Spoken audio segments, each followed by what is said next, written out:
Salut à tous, la chaîne Techno vous fait découvrir en avant-première le dernier joujou de chez Arcos. Ça s'appelle l'Arcos 5 Internet Tablette.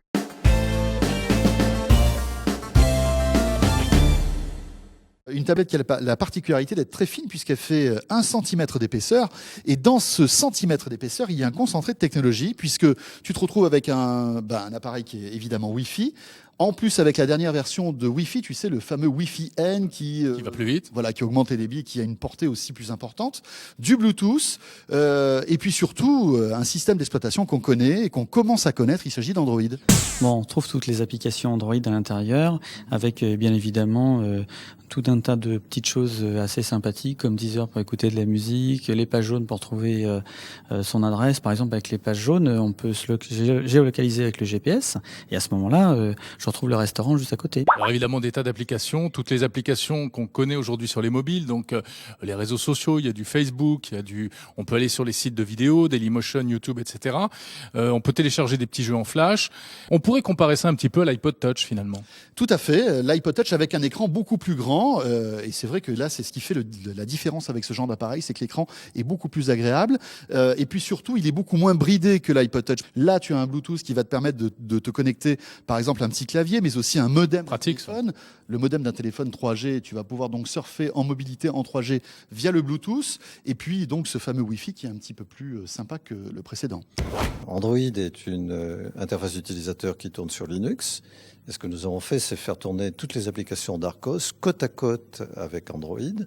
L'interface utilisateur a été unifiée sous Android, mais ce que nous apporte Android, c'est évidemment l'interface utilisateur Android, mais toutes les applications Android. Et il y en a aujourd'hui 10 000. Donc 10 000 en quelques mois, c'est formidable. Il y a aujourd'hui, je crois, à peu près 25 000 applications pour l'iPhone, mais déjà 10 000 pour Android.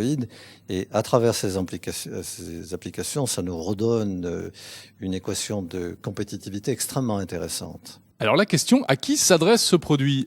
On a l'impression un petit peu, François, tu trouves pas que chez Arcos, il y a des ingénieurs de talent et de génie qui inventent des tas de trucs, mais bon, est-ce qu'on aimerait avoir ça dans notre poche en plus d'un téléphone mobile, par exemple un smartphone type iPhone? Est-ce que ça fait pas double emploi?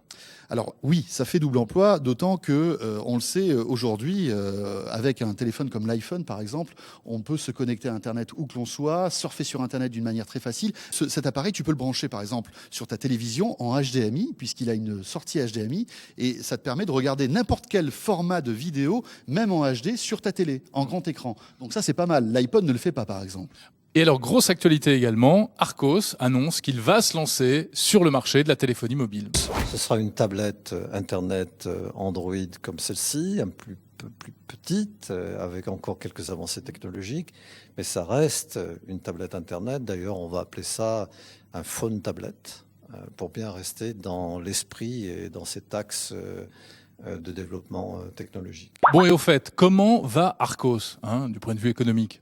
Eh bien, vous savez, donc, Arcos, 2 ans de vicissitude, un chiffre d'affaires encore en baisse au premier trimestre, mais une reprise au second semestre. Donc, il y a un rebond amorcé à travers cette diversification dans les baladeurs multimédia et les netbooks. Je vous ai dit que ça marchait bien, 300 000 baladeurs vendus, les netbooks qui marchent bien également, le nouveau PC tablette introduit, et puis ces produits-là qui avec cette plateforme Android et ces applications Android vont redonner une équation de compétitivité vraiment intéressante face à l'iPod Touch qui est la vedette du marché.